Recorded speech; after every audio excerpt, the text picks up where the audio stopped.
A former military intelligence analyst turned Black Hawk helicopter aviator, Ryan has begun singing country music while still on active duty.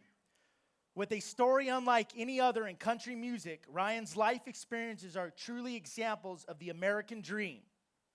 While overcoming hardships and the odds, Ryan's military service, intimate personal knowledge of sacrifice and dedication to a team has led him to perform on some of the biggest stages in the nation. Please welcome country music artist, retired Chief Warrant Officer 3, combat veteran, and two-time Gold Star family member, Ryan Weaver.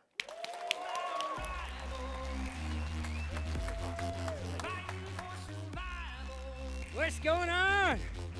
Are we turned on here? We good? Oh yeah. Can you hear me? You guys mind if I get a little bit more comfortable? They said business casual, and I was like, man, what am I supposed to do? So I'm gonna take off the jacket here a little bit and roll my sleeves up, because it seems like that's the kind of crowd that I'm speaking with. First and foremost, we're gonna do something here real quick, and I'm gonna do something to break protocol when it comes to corporate meetings. Can everybody get their cell phones out? No. Keep them on. Everybody get your cell phones out real quick. I'm going to break protocol real quick. Thank you very much, whoever said that, because once I get done doing this, you can turn them off and then turn them back on at the end. Or you can talk on them all, I don't care. So everybody got your cell phones out? How many of y'all know how to use the flashlight function on your cell phone? Okay. So if you know how to use the flashlight function on your cell phone, now hold on. Okay, good. We got a couple folks that show me they're great at what they do. Okay, so hold on one sec. So here's what I want to do. By a show of lights, by a show of your cell phone lights, I want you, if you know personally or have a family member that has served in the military as a law enforcement officer or first responder, show me your lights. Turn around and look. Okay, so go ahead and put your lights back down. Now, those of you that put your lights or did not get to put your lights up, I did not mean to segregate you by any stretch of the imagination. I did not want you to feel left out. Because here's my goal today. My goal today is to get you to know me and become friends with everybody in this room, so that there is not a single person that's sitting in the audience that can't show their light that says that they don't personally know somebody who served in the military or law enforcement or first responder. Because from what I've seen already in this company, the brotherhood and sisterhood is extremely important in what you do and how you're running things. I've already got to see that just in a few conversations. So my job here today really is not a job at all. I get to come up here and tell you my story, let you get to know me and become friends with me, so that we can get in contact with each other across the United States, wherever we may be, and we can reach out to each other in a brotherhood and a sisterhood. You know what I'm saying? So that's what I'm going to do today. My goal is today. And if I don't achieve my goal, then I suck. But we don't want that to happen. So I always like to put this first slide up. I'm going to give you guys a slideshow presentation because that's just pictures. That's it. And I'm going to talk to you about the pictures. Because they say a picture's worth 1,000 words, and I'm not going to add 1,000 words to those pictures. But I want you to know, based off of what you see, the reality behind our veterans out here, our law enforcement, first responder, the reality and the human side of the sacrifice. That's what I want you to know. So right here, this is me. I was a junior varsity wrestler, and the guy that's on top of me was the second in the state of Florida when I was wrestling. And you notice down on the bottom it says, I got him right where I want him. So you know he didn't pin me. He beat me 15-1 because he let me up once, so I got 1 point. So that he could take me back down again and put me right there. But I say I got him right where I want him, and the reason I say that is because every single one of us, not just in the military, law enforcement, or first responder community, every single one of us have an opportunity, time and time again, to face hardship, overcome that hardship, and succeed and excel. Every single one of us have that opportunity.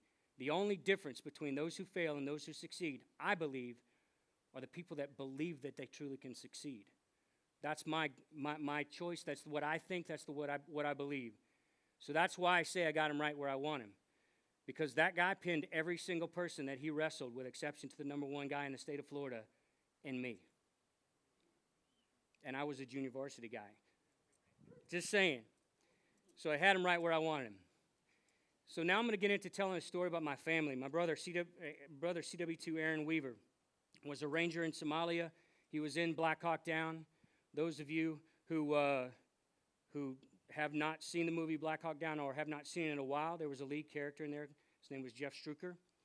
He was one of the main characters in there, and he was also my brother's best ranger buddy in the best ranger competition. If you aren't familiar with the best ranger competition, it's 72 hours of grueling hell where you have the best of the best to get out there and compete with each other. They got fourth 2 years in a row, and then they end up going to Somalia.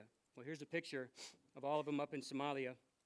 It's Jeff Strucker right here, my brother in the back. This was on their way to Somalia. My brother was the only non-commissioned officer in all of Somalia, in all of that didn't get shot. Every single ranger that was a non-commissioned officer or a mid-level leader or a leader of troops, every single one of them but my brother got shot, and he survived it. Of course, everybody knows, based off the story, a ton of people did not make it back. So there are three things that I'm not going to talk about today. I'm not going to talk about religion, I'm not going to talk about politics, and I'm not going to talk about the training that you were just in for the last couple of hours, because I wasn't there with you, so I can't anyway. But I am going to make one statement.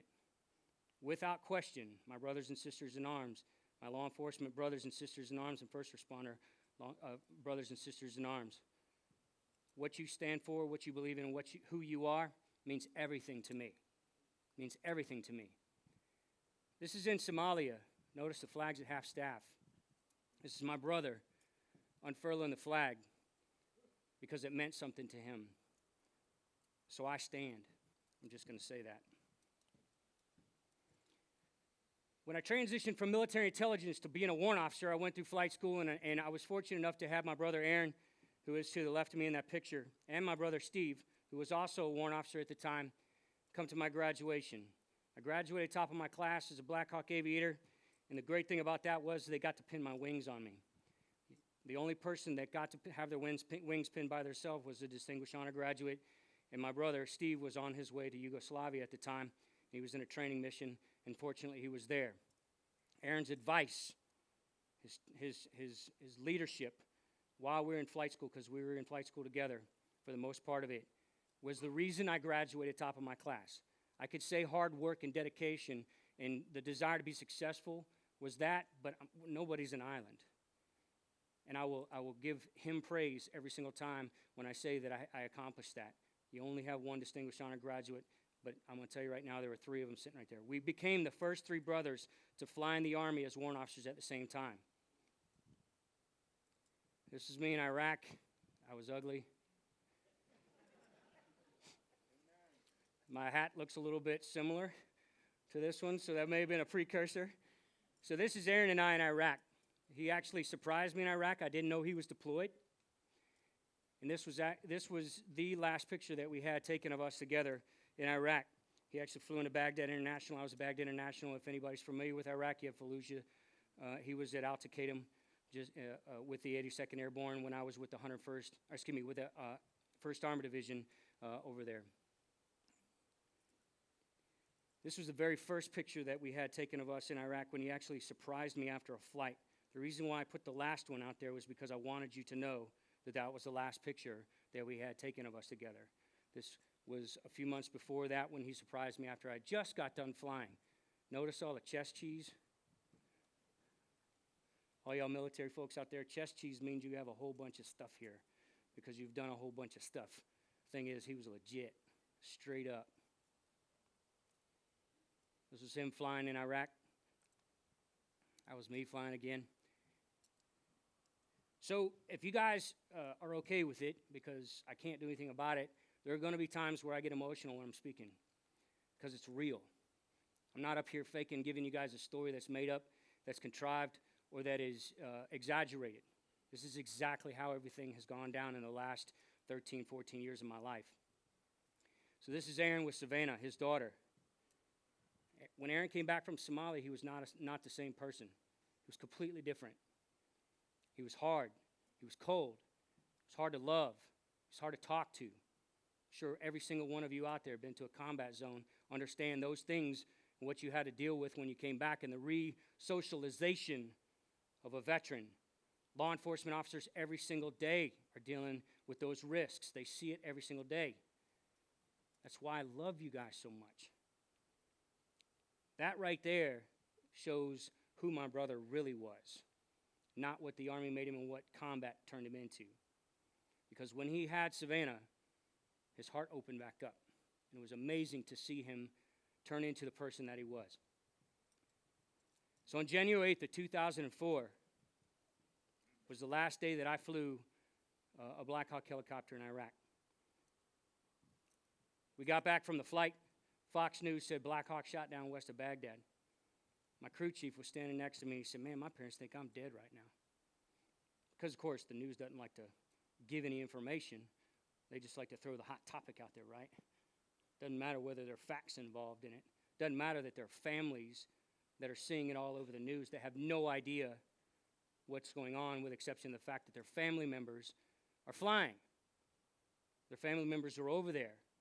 They don't know whether they're coming home or not. So I got on Yahoo Instant Messenger that night, and then the more information started coming out, and they said a medevac helicopter had been shot down. My mom got the news that it was a medevac helicopter. She knew I wasn't flying medevac. Didn't have a red cross on the side of my aircraft. But I will tell you right now, I don't care what anybody says, they didn't care. Because my brother was in the back of a medevac helicopter. He had to go to bi-monthly blood screenings because he was a cancer survivor and non-deployable to be in Iraq. And he had to get the division commander to write a waiver so that he could go over there and he wasn't left behind because I was there.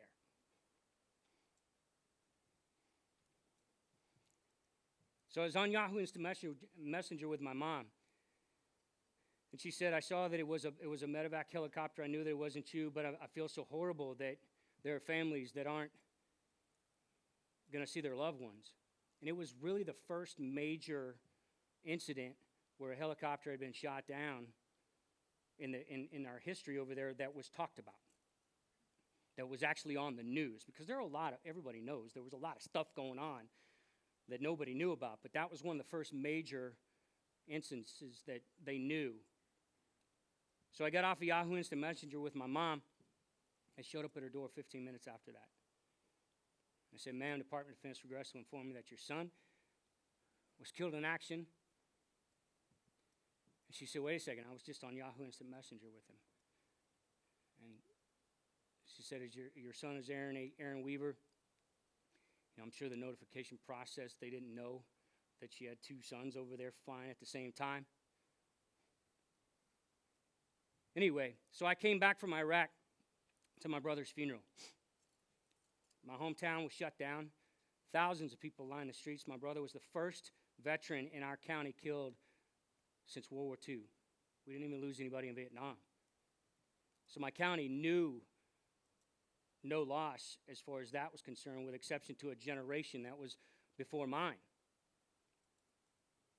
This is my brother and I walking behind my brother's horse-drawn caisson. We walked behind that caisson for 2 miles to my high school football stadium. Just some of the community that was out there.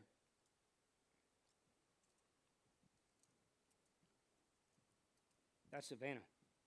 She did it on her own. They didn't ask her to pose for a picture. But that was Savannah. Shortly after I got the funeral and everything, our family got blown apart, literally. I got restationed back to Fort Rucker to be an instructor, attack officer and an instructor. If anybody's ever seen Officer and a Gentleman, I was Lewis Gossett Jr. on steroids. They called me the Tasmanian Devil. It was funny to watch the candidates do, reenactments of because they got to do these skits, where they reenacted all the instructors and stuff. And I was this, they were doing, like the Tasmanian Devil out there, because I was spending the majority of my time trying to figure out how to get my heart back. And I put every single bit of who I was into making sure that every single warrant officer candidate that came out of the program, if they were under my stead, that they were going to be a leader worthy of sitting in the same seat that my brother was in. I still have friends that are retiring now as W4s that were my candidates that have kept in touch because they appreciated what heart in leadership means. Not just being a leader because it's your job, but being a leader because you care. Because when you're communicating with your subordinates or you're communicating with folks that you can make a difference with, it's your opportunity to do that. And that's the way that I lived my life. For 2 straight years, every single conversation that I had meant something to me. Because everything that I had, all the plans I had, were taken away. And I'm not saying that anybody needs that kind of motivation to be that kind of a leader, but it sure doesn't hurt to be that kind of leader. So I retired from the Army in 2012 with almost 21 years on active duty. Moved up to Nashville for the last several years while I was a TAC officer and instructor at Warrant Officer Candidate School. I started touring the club scene and the festival scene down in the Southeast as a country music artist on the weekends. Now, I'm going to say this for all y'all that have been on 8, 10, 12 deployments. I got mad respect for you. I spent 1 deployment, and then I was a Gold Star family member and a sole survivor after that because my oldest brother, Steve, is from a different father. So I was a sole survivor on our side of the family. And I got to be honest with you, it took me 2 years to look at a Black Hawk. When I knew they were flying up overhead, I couldn't look up. That's how I dealt with my pain. But then I found music. It was amazing. I could talk about my brother every single time I got up on stage. I could tell his story and never let people forget. So then I moved up to Nashville in 2012, readjusted to a whole different lifestyle. Paycheck got cut down to a third. Was still paying child support for 2 kids because I got divorced in the middle of flight school. Yeah, human. Everybody's got their stuff, right? So I'm up in Nashville, and it was like I was a private again in the barracks. Started over it. I think I was making 600-something bucks when I first started as a private. It felt like I was making $2 when I moved up to Nashville, but I started 2 part-time jobs. I was a bar back, so I went from being a warrant officer and a Black Hawk helicopter pilot and an instructor in the Army to a bar back, a personal trainer, and going to college full-time. Finished my bachelor's degree with a 4.0 and met my wife, and she changed my life. And I started doing corporate meeting planning stuff to do this. What you guys doing? Get to hang out with her. I mean, any country music artist that you've ever heard on the radio had a bunch of jobs ahead of time unless they had really rich parents. Just saying. Taylor Swift.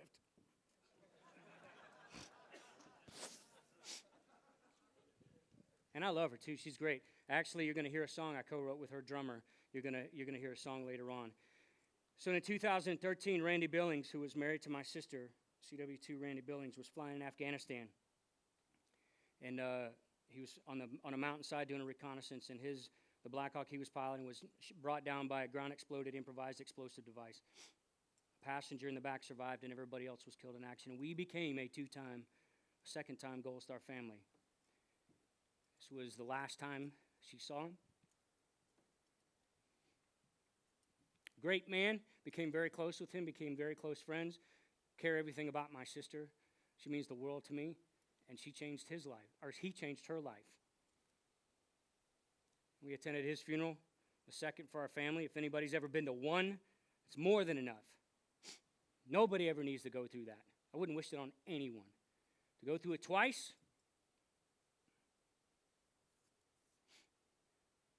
7 stones over and 1 row back. Randy was buried. So they're now both in a national cemetery down in Florida. So, now we're going to shift gears. You got to know a little bit about me and what inspired me to go after this crazy dream in country music. I started chasing that dream, and I said that I was going to chase that dream in honor of my brother's sacrifice. And then it turned into chasing that dream in honor of both of my brother's sacrifices. And let me tell you something. That's some fuel, man. That's a fire. Nobody can tell me that my situation is going to get any worse than it was the 2 days I found out that they both passed. Nobody. I mean, maybe that one time when I was in a porta potty, it was like 180 degrees, sucked. Not that one time, like that many times. Or flew for 6 hours and it was 120 degrees in the cockpit. Because we, in our side of it, we didn't have air conditioning in ours. Those Apache guys, they do. So anyway, so when I first went up to Nashville in 2006 and got to write the very first song I ever wrote, it actually ended up being the first music video I ever put out to national television. But I wanted to do something with you guys today. I don't know how many people out here in the audience know the process, and when you hear a song on the radio or when you see somebody perform it, like where it came from and how it's done. Some of you may be in the music business or have worked in the music business and realize that it's not just as simple as, hey, there's a song on the radio, that's cool. No, it's got to come from someplace. So what I'm going to do with you today, I want to introduce a very good friend of mine. He's been with me for 6 years. He's co-written the majority of the songs that we do in our live performance. You're going to see one of the videos that he and I co-wrote together. I'm going to bring my good friend Craig Wilson up here if you guys will give him a hand.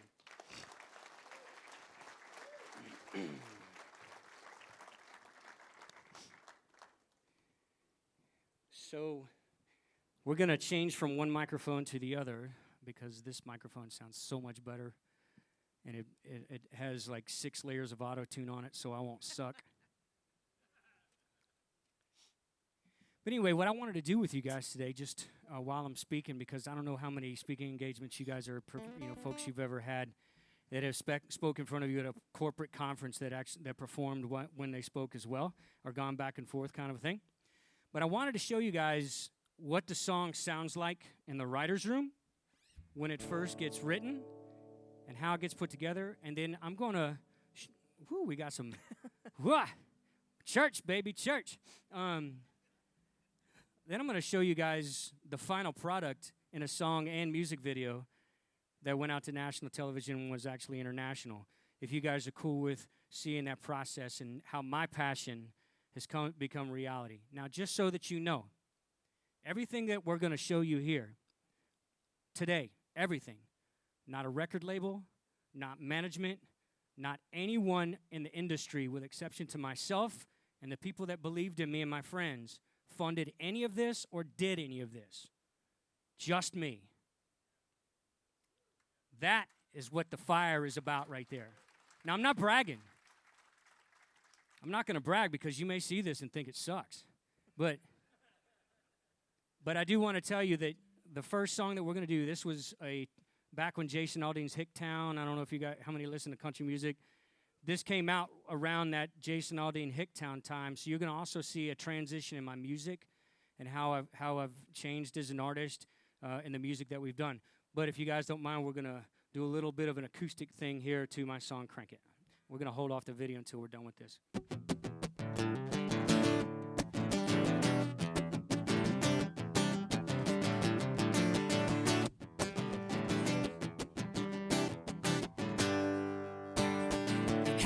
She's 5'3", leaning mean with a tattoo sleeve. Hell on wheels for a tiny thing. Yeah, she can pack a punch. She rocks out on the countryside. Got a Harley hog and a double wide. Sweetheart's packed in dynamite. She shoots whiskey and a gun. When she gets in itching to get out the kitchen and wrangle up some fun. She likes to crank it with the vitamin thumping, right on the walls and get the place jumping. Bust out the windows, blow off the dust, and bring the roof down. Crank it all loud, crank up the juice to pump up the crowd. She knows how to get a party shaking. She likes to crank it. All right, so that's the beginning. Thank you. I appreciate it. Thank you. So a little acoustic thing. Some folks are like, acoustic. They don't get the whole acoustic. I normally have 6 folks behind me in a rock band, like just slamming it out. So just so you know, while you're watching this video, think about the movie Shallow Hal. Because I have a sick sense of humor. But think about the movie Shallow Hal when you're watching the whole thing, all right? There is only one person in this whole music video that was not a close personal friend of mine or family, because everybody's in this thing, with exception of one person, and I'll tell you who it is at the end.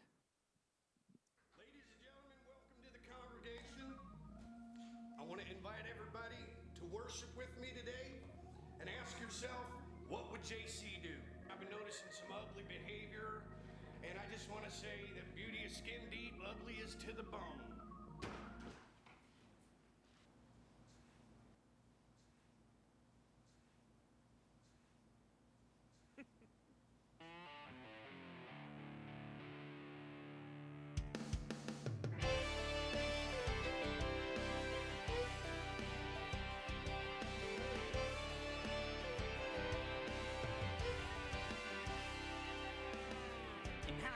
She's 5'3", leaning mean with a tattoo sleeve. Hell on wheels for a tiny thing, yeah, she can pack a punch. She rocks out on the countryside, got a Harley hog in a double wide. Her sweetheart's packed in dynamite, she shoots whiskey and a gun. When she gets an itching to get out the kitchen and wrangle up some fun, she likes to crank it with the bottom end thumping, rattle the walls and get the place jumping, bust out the windows, blow off the dust, and bring the roof down. Crank it up loud, crank up the juice to pump up the crowd. She knows how to get a party shaking. She likes to crank it.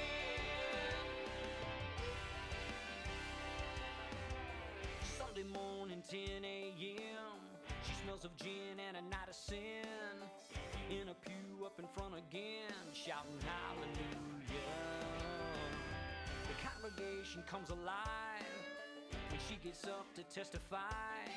The whole church is electrified. Look out, here she comes. There's so much conviction in her benediction. The choir ain't loud enough. She likes to crank it, get the Bible belt thumping, rattle the walls and get the place jumping, bust out the windows, blow off the dust, and bring the roof down. Crank it up loud, crank up the juice to pump up the crowd. She knows how to get a party shaking. She likes to crank it. Oh, she likes to crank it. She wears tie-dye shirts and John Deere hats, got a peace sign sticker on her gun rack. She likes old-time country and metal too. She's Joan Jett and cowgirl boots. Her halo is slightly bent, a little crooked but it still fits. A contradiction of many things, a little devil with angel's wings. Oh, you know what I mean.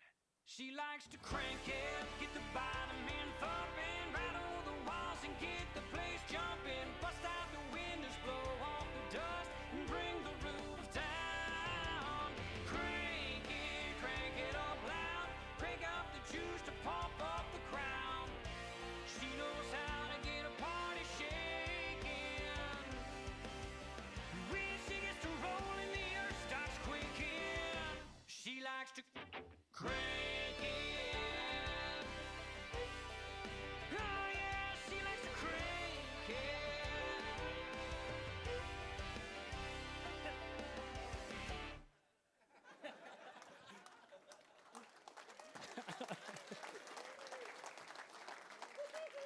All right, can any of you guess who was the only person that I didn't know in that video? Didn't know personally? Can anybody? No? The model. The model in it. Everybody else was as pretty as me. No, sincerely though, the funny thing is the farmer that was shaking his head, when you watch my Burmese video, he was my bass player for 4 years. He's now my rhythm guitar player. His name is Trey. That's his wife that's on the motorcycle at the end. I moved in with Vicky when I first moved to Nashville. Florida Georgia Line had just moved out of their house as wayward musicians, and then they got their record deal. They were sleeping on her couch. Yeah, and then I actually got a room, so I one-upped them. They kind of one-upped me after that. So anyway, so that's Crank It. So that was 2014. I'm going to leave Craig up on the stage so he doesn't have to move. So I want to. Then my next opportunity came when I started working with the Charlie Daniels group. Any fans of Charlie Daniels out there? Me too. Huge fan of Charlie Daniels. He gives the best hugs ever. It's like a grandpa hugging you every time. It's like, oh. It's great. So anyway, Charlie Daniels' manager invited me to come perform on the Ryman Auditorium stage for them in 2014. There's nothing like walking out on this stage. It was actually the only time I've done a sound check and cried, with exception to earlier today, just because I love the production team so much. That was a joke.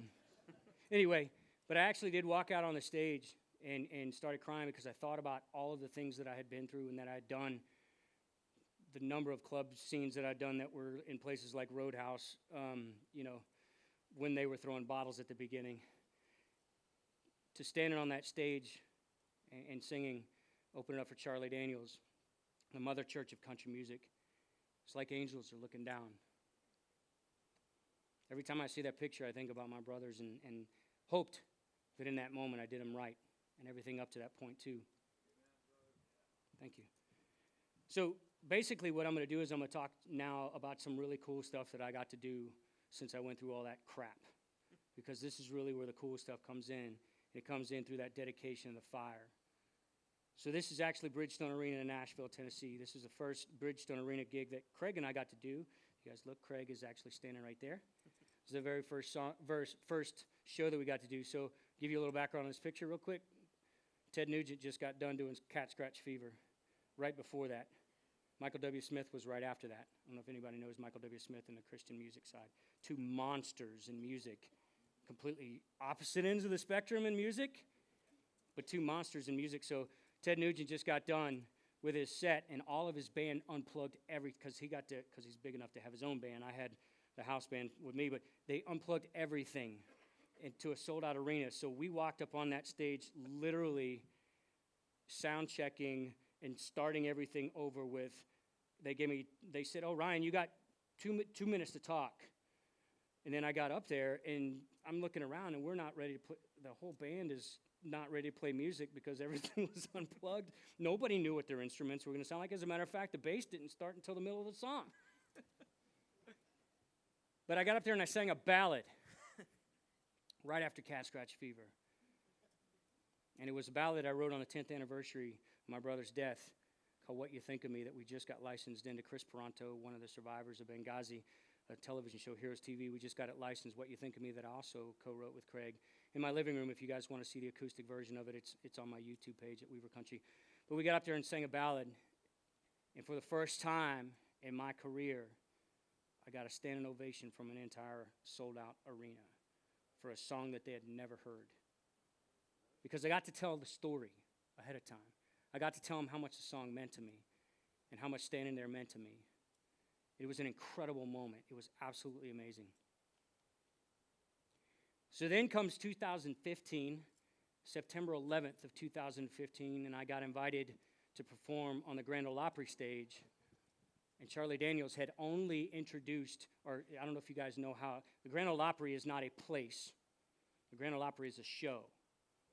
It used to be at the Ryman Auditorium, and then they moved it over to the Opry House in Nashville. So if you ever go to Nashville or start talking about, oh, I want to go to the Grand Ole Opry, it means you're going to watch a show. You're not going to a place, just so you know. I'm all about educating people, you know what I'm saying?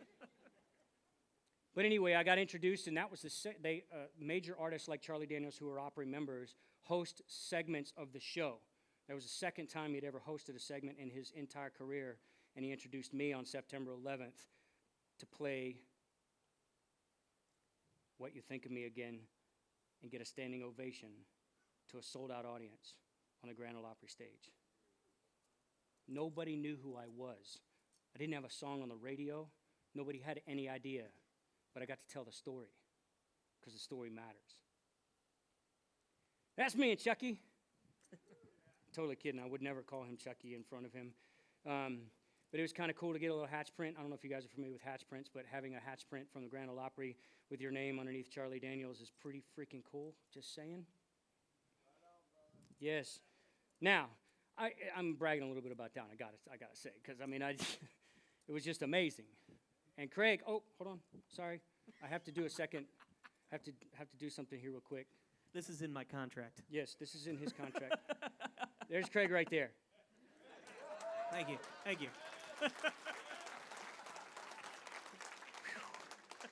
my back pocket you, just brother. got thicker Thank again. Almost got fined.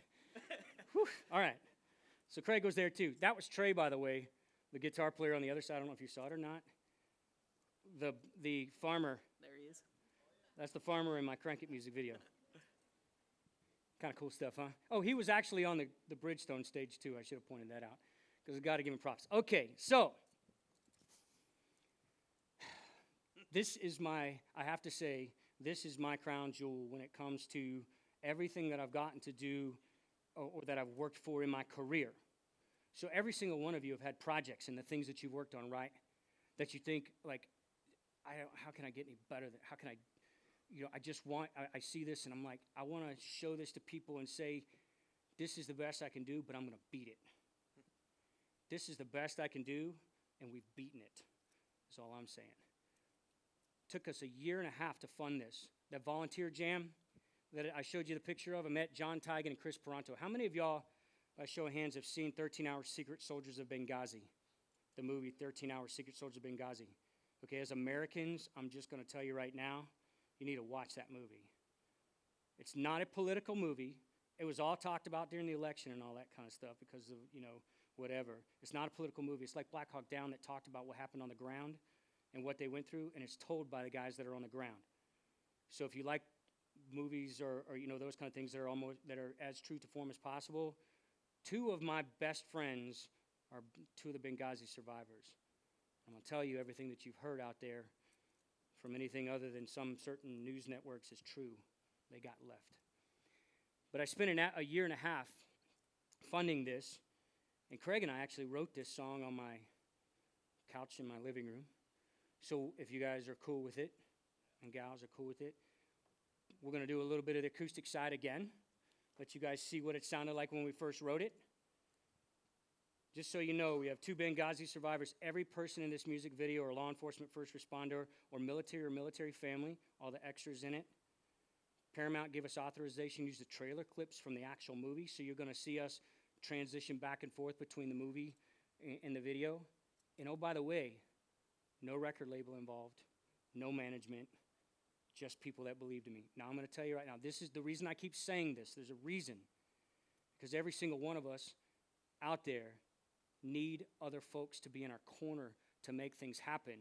And I think that a lot of us focus on the competitive side of life and the things that we're doing. This right here was made all by friends and all by family and all of the fans out there that believed in this project. There's no way I could have done this even or come close to doing this on my own. There was just nobody in the industry involved. So we're going to do a little singing here, and then I'll play the music video for you.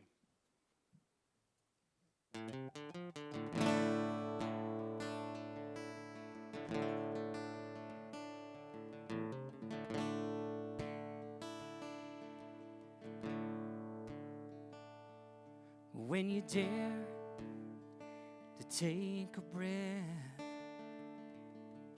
don't care about those medals on your chest. You're a steely-eyed killer shadow in the night. You were born to fight. You gotta light 'em up before they burn it down. Better dig deep and put 'em in the ground. Blood on their hands, and they're hell-bound. Save us all before they burn it down.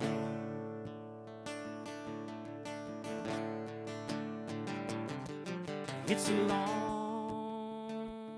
way to home,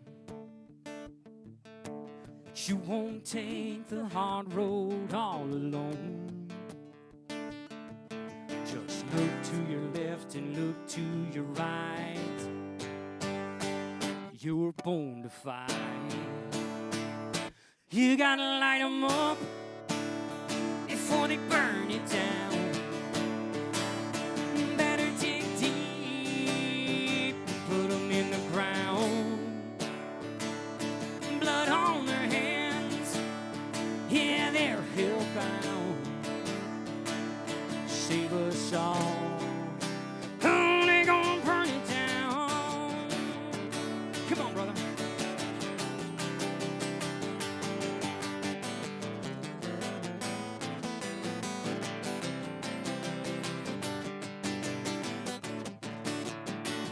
You gotta light them up before they burn it down.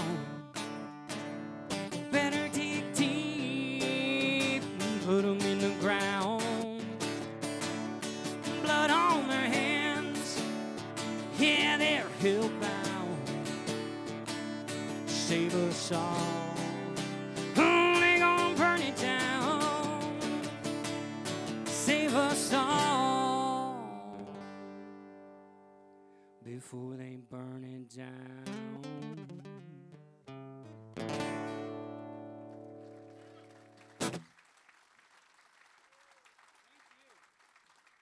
Thank you very much. So this, just to give you guys an idea, every bullet or every gun that you see shot in this video was a live gun unless it came from the movie. They didn't shoot real guns, but we were at a live range at a police department that brought us in and let us do all this. Everything that you see was shot in one day. Everything was done in one day in 4 different locations. And this is my crown jewel, this burn.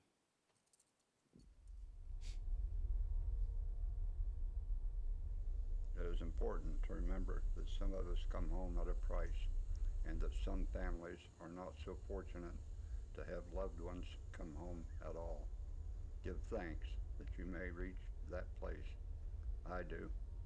CW2 Aaron A. Weaver, KIA, 8 January 2004, Iraq.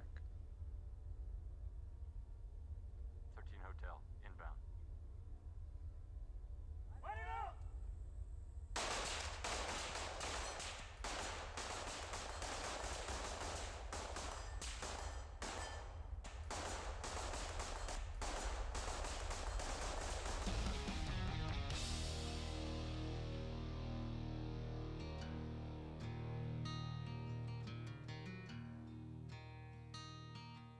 When you dare to take a breath, don't care about no medals on your chest. You're a steely-eyed killer shadow in the night. You were born to fight. You gotta light 'em up before they burn it down. Better dig deep and put 'em in the ground. Blood on their hands, they're hellbound. Save us all before they burn it down.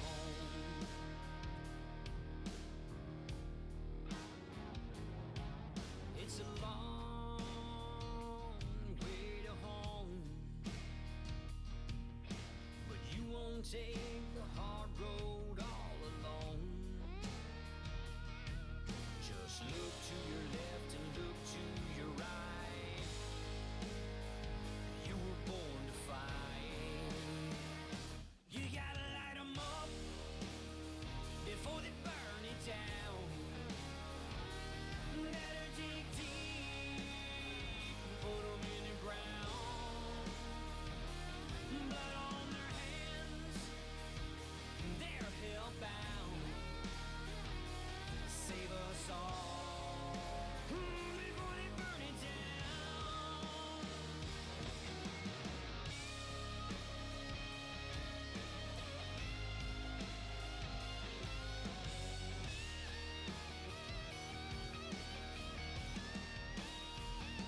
You gotta light 'em up before they burn it down.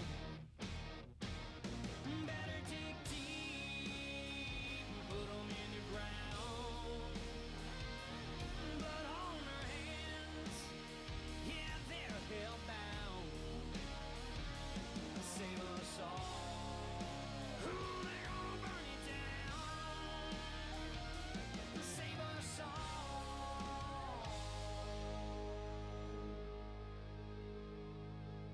before they burn it down.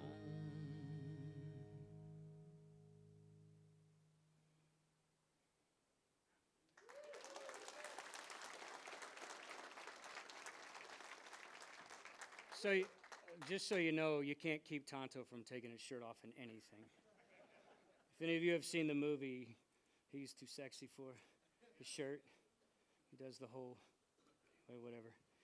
So just so you know, if you ever come out and see a concert, that was probably the last 2 hours of the shooting, 3 hours of the shooting was full live band essentially playing to the music as loud as we possibly could, and that's what my show is about. It's not necessarily a patriotic theme kind of thing, so you can get the whole performance side of it's a little bit more energetic than me standing on a stage doing acoustic stuff. So, but that was my crown jewel. I'm extremely proud of being able to do that. We got to honor Roan Bub. We got to honor Sean and Ambassador Stevens and then my two brothers and all of that. And the dog tags that I'm wearing in that video I wear every single day. They're honor tags. I think it's important. Most of the time I wear them outside of my shirt so I can have a Marine correct me that my dog tags are on the outside of my shirt. And then it creates a conversation that usually ends up pretty good after that. Yeah. Those Navy guys, they don't care. So, but anyway, there's Chris. Yeah, they're used to it. Oh, we were starting Navy and Marine jokes out earlier. Who was it I was chatting with? Was it John in the back? Yeah, we were doing some Marine. We started on the whole, why Navy guys have name tapes on the backs of their pants and stuff. Does anybody not know the answer to that question? because sheep are illegal for the Navy guys? Or for the Marines, excuse me, my bad. Anyway, I'm just, whatever. If I can't do a rude, crude, and socially unacceptable joke to a bunch of veterans and patriots in a room, I don't know. So this is John. I'm me. Cool. I get to stand up here and do what I love. So, but it's awesome to get to talk to brothers and sisters. So just to let you know, that's John Tigan on the left and Chris Peranto on the right. That is me almost at muscle failure with that Barrett in my arm. Just so that semi-automatic Barrett after you take 40 pictures gets really, really heavy. But it's a lot of fun to shoot. We got to shoot that thing live. So the next cool thing that I got to do was I started working with West Point, the West Point Military Academy, and for their first ever album that the West Point Military Academy ever put out, the Benny Havens Band, their rock band, put out an album called Songs That Save Our Lives, says, and this is the coolest thing, okay, so the first album ever that West Point has ever put out in the history of that organization, that they're going to push the songs to radio, the cover of that album says, featuring Charlie Daniels and Ryan Weaver.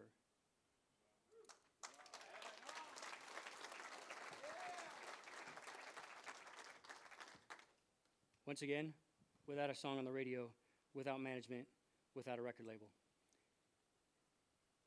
So I got to perform at Trophy Point. That was one of the coolest places, and I'm just going to kind of go through a couple of the really cool places that I've gotten to play and perform at. Some of the really neat things that I've got to experience because I never stopped. I never stopped believing, and I'm going to tell you this is a business of 99% no's and a 1% yes, and those 1% are what you're fighting for. The coolest thing is if you I created those opportunities, and if you create those opportunities, it doesn't matter where it is. If you got enough motivation behind you to do it right and to keep doing it, this is what ends up happening. You get to overlook the Hudson River at Trophy Point. And then you get to stand on stage with Oz in Colorado. Oz, if you have seen 13 Hours, Secret Soldier Benghazi, he was in there.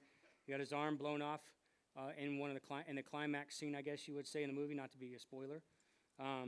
But Oz and I were actually the ones that first started talking about getting burned in the movie, and we ended up getting it produced too late. It was just whatever. But Oz came out to Colorado for a concert that we did out there for a veteran concert called Freedom Fest. I opened for Dokken, Warrant, and Great White. A country singer, Dokken, Warrant, Great. Well, you saw Burn. I mean, the show was a slamming rocking show. I grew up listening to 80s rock, man. I mean, Metallica, Guns N' Roses, that's my kind of stuff. I mean, I'm just saying. But I mean, country music. Everybody, we're going to actually play a song a little bit later that tells the story of when people tell me, it's too rock and roll for country. Come on, son, I got something for you. And then wait, Brantley Gilbert comes out. Eric Church comes out. Chris Stapleton comes out. Wait a second, they all sound like everything that was in the 70s. And you're telling me it's too much rock and roll for country music? Come on now. But I get to do stuff like this. The coolest thing about this picture that you don't see is in the front row, CEO of the Professional Bull Riders at this show. Professional Bull Riders were the primary sponsor for this event. Now, I didn't know who he was. And I don't know if any of y'all follow professional bull riding or the PBR, but it's turning into a massive sport. If you haven't ever watched a PBR event, go watch a PBR event. You'll be hooked for life. It's pure excitement. A lot of y'all have probably done rodeo, so they take the rest of rodeo that's not bull riding out. And all night, all you do is watch bulls. Top 35 bull riders, top bulls in the world. It's massive, incredible. It's a show. It's a rock show. CEO Sean Gleason sitting out in the front row. Dawkins' manager comes up.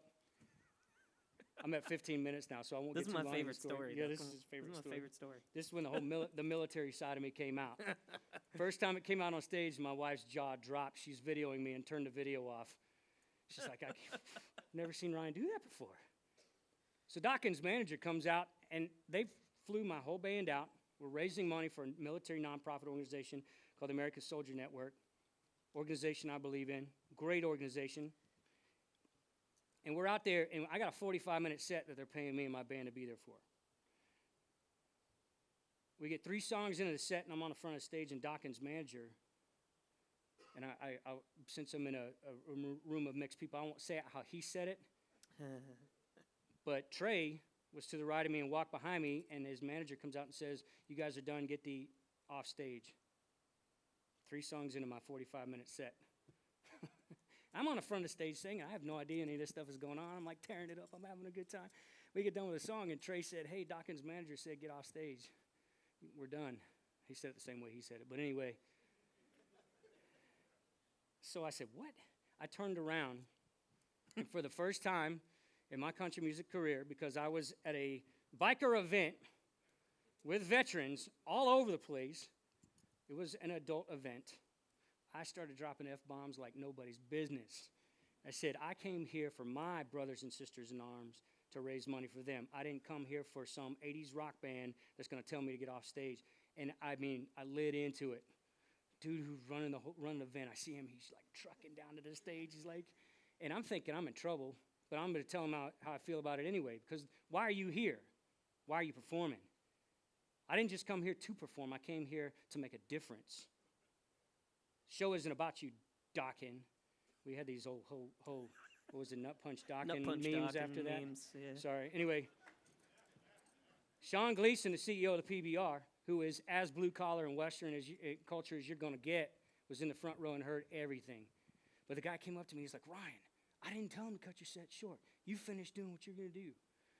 So we ended up doing a few more songs that brought Oz up on stage, and I didn't know Sean was sitting there. So that is kind of one of the coolest, like in-your-face, be who you are in the moment when it matters, you know what I'm saying, kind of things. Because sometimes you got to put your heart out there, and sometimes you got to stand on your laurels, even if it doesn't seem like it's right to everybody else, but you know in your heart of heart it's the right thing to do. So I go off the stage after we're done, and Sean, I had no idea who the guy was. Sean comes up to me and says, hey, I work with the PBR. We'd love to get you involved in some of the things we're doing. Handed me his card. I go up, I sign some merchandise. He comes up and buys a CD and a T-shirt from me.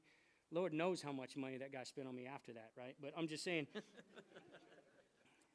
But so he bought this stuff. He's just like a normal dude, just like anybody else, coming up and talking to you. I'm signing autographs. I talk to him for a little bit, talk to everybody else, and then I go back to the bus and I see the card and it says, I said, holy crap! It's the CEO of the PBR. Like, this guy holds the keys to the kingdom. And I go out there. I said, I'm sorry. You know, I apologize. I didn't get to.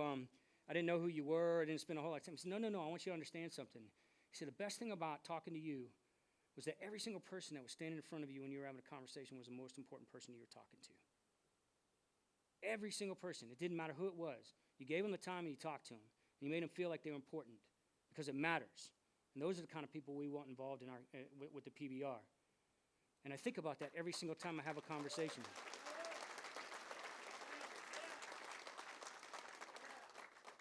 And it's amazing at, you know, almost 21 years old at the time.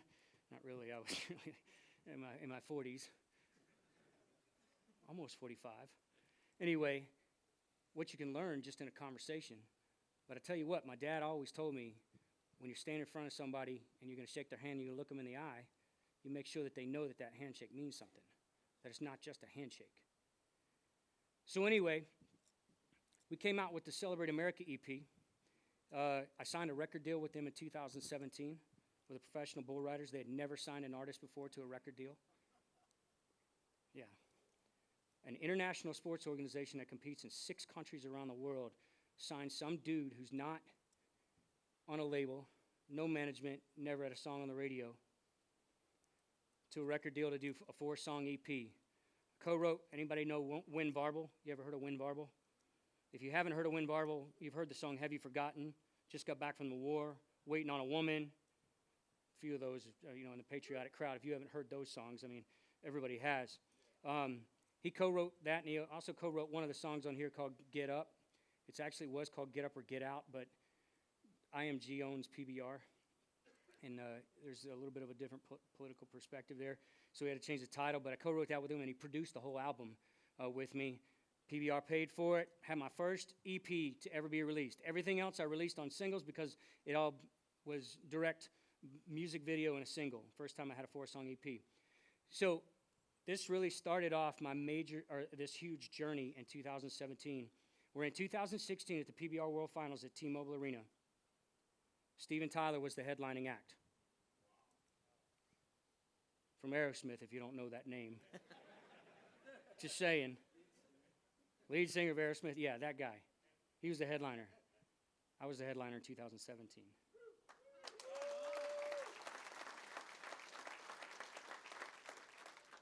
And I'm telling you, it had nothing to do with just my work. It had everything to do with the people around me and the people that believed in me and stuck by me. Guys like Craig have been on stage with me ever since. I started up here, really. So what I'm going to do, this time I'm going to do something a little bit different. And the reason I'm going to do this is because I want you to get the full impact of this song. We did a tribute video that was played in every single arena around the nation that I performed at. And I'm going to show you some pictures after this is all said and done of the cool things that we got to do this year. This tribute video honored our fallen law enforcement, first responders, military. When you're watching this video, know that there's a New York Fire Department, New York Police Department family from 9/11 that never received recognition. We went out to New York. There's Rich Miller, who undisputedly raised the first flag over Ground Zero. You guys saw that picture with the firefighters? It was staged because they couldn't take any pictures in the frozen zone in New York. Couldn't take any video or pictures. Well, 10 years after, when the investigation was all done, you're going to see Rich Miller. We have the video of when he hung that flag, and he's going to talk about it, so you know who he is. We have one of the Dallas police officers that were killed in that attack in Dallas, downtown Dallas. I heard we had some Texans in here. A few Texans in here. Got a Border Patrol agent. I'm sure that you guys saw it all over the news. Was slain by drug runners that were coming across the border. Drug runners. His family.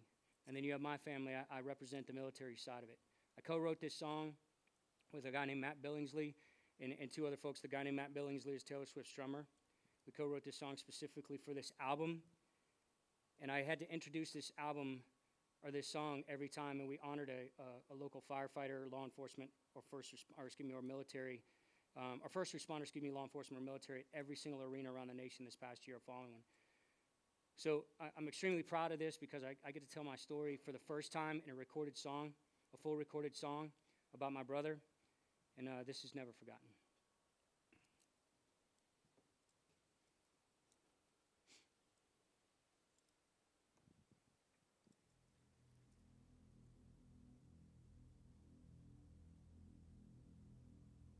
When I came out from the sub-basements with my partner, Richie Hargan, and my team for a break, saw the sphere. And then when I was told by a firefighter that was an antenna off the North Tower, I just knew then we had to get a flag up at a high point inside the frozen zone. And went up and down Broadway, and there were other flags up on buildings, and I didn't want to take a flag down. It was already up. And they had apparently been left up throughout the day and night of 9/11. These guys were former military, and it was important for them to see a flag. And he looked at me and said, "Where are you going to get a flag from?" I said, "Well, Chief, if you're okay with it, I'm going to borrow the flag from Stuyvesant High School. And he looked at me and said, "Go get that flag." I said, I'm gonna carry this flag out with honor. And I walked in between building 4 and 5, what was left of them, towards the sphere. And he looked at me, and I looked at him, and I said, "Chief, if you get me 2 firemen with a ladder, I'm going to put a flag up for our guys there." Because I not only lost friends of mine who were NYPD, but I also knew a lot of guys from the fire department who were on the FEMA team with me. So I knew a lot of other new firefighters as well that were missing. So I knew how important it would be for them. And as I went up the ladder, I'm looking at it as I got up close to the top, well, to the mast area. Now where am I going to put it when I get up there?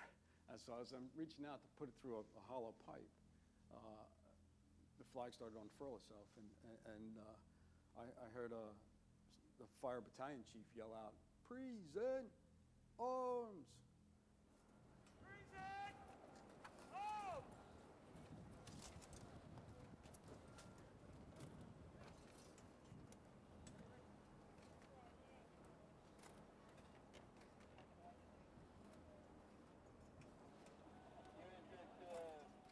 It was a heavy hit on this country, and it was a heavy hit with us.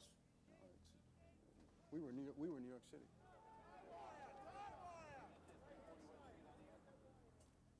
With that, we can't forget those we lost.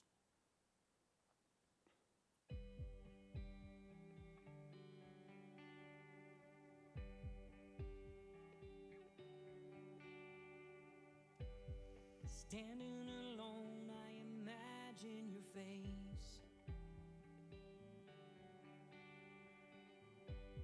smiling when you said goodbye yesterday.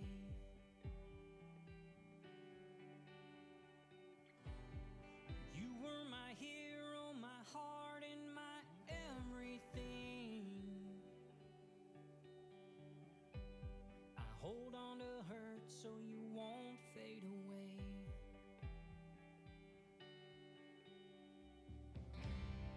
Never forgotten, oh no, you're not gonna disappear. Although you're gone, oh, I promise I'll keep you near. You might be one of the fallen, but never forgotten.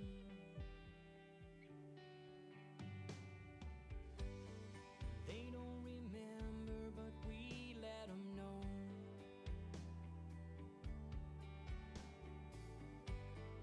Each time we read all their stories in stone.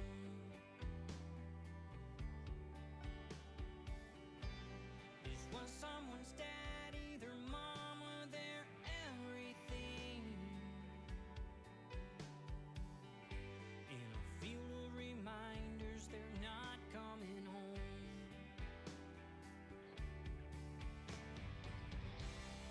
Never forgotten, oh no, they're not gonna disappear. Although they're gone, oh, we promise we'll keep them near. They might be one of the fallen, but never forgotten.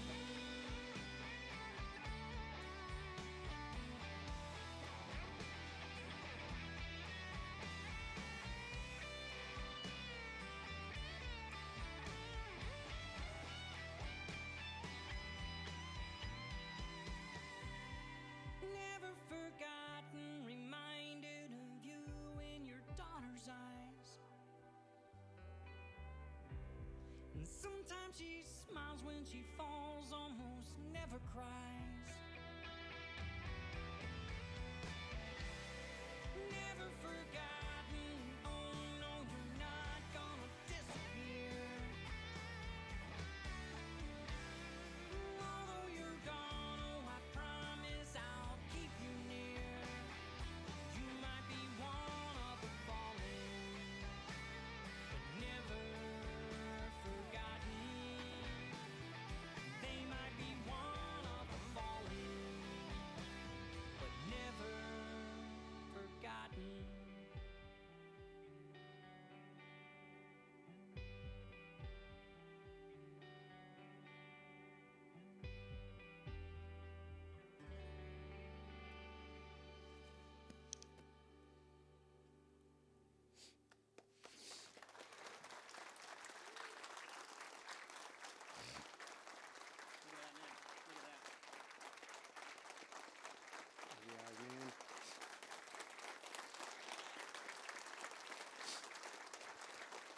Thank you, guys.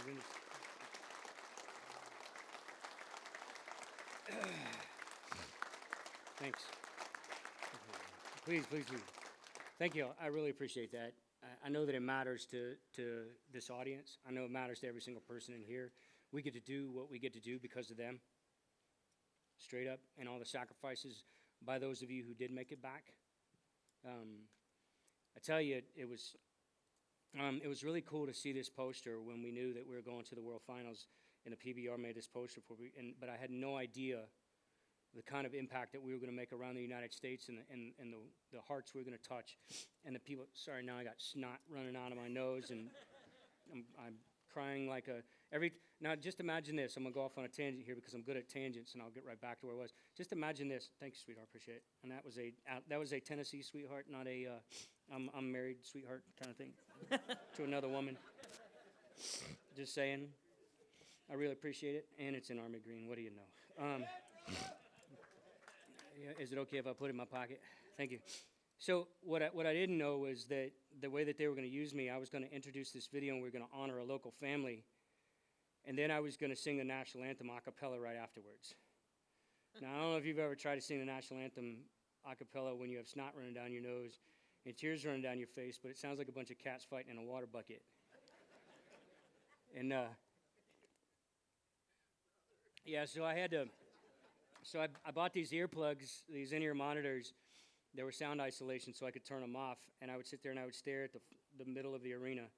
I would stare at the middle of the arena and not listen to the song or what the family that they talked about, because the stories just, every time I watch that, it brings me right back. It's no different. But that was the World Finals in T-Mobile Arena. That's little old me in the middle. And that was the first time that we lit the entire arena up. And I was telling the folks back there, the awesome production crew that have been helping out, I'm sure, with you guys in this whole thing, but was talking to them ahead of time, and I said, when I first got started in music, and I'm running over a little bit, and I hope that's okay. I won't run over too much longer, but and then we'll start. We got a few acoustic songs we'll do at the end. Is that okay with you guys? Some new stuff? Okay, cool. But the reporters in television, when I was doing all my interviews and stuff, when I first got started, and then as we progressed, they said, what is your goal in country music? Like, what do you want to do in country music? And I said, well, I want to sing to sold-out arenas with people singing my songs. And I said, I can make that happen. I can will it into place, right? You can just will it. Well, one of the cool things was a lot of folks don't realize how much you can will something into place. Because at the World Finals, we weren't going to do that until right when we did setup and sound check. I said, you know what I'd love to do? I'd love to get out in the middle of the arena on the cage out there. And I'd love to get out there and have them sing this song back to me. And I can't remember, somebody said, but they've never heard the song before. And I said, I can make it happen. So we got out there, and we did a breakdown chorus to it, and I taught them the chorus.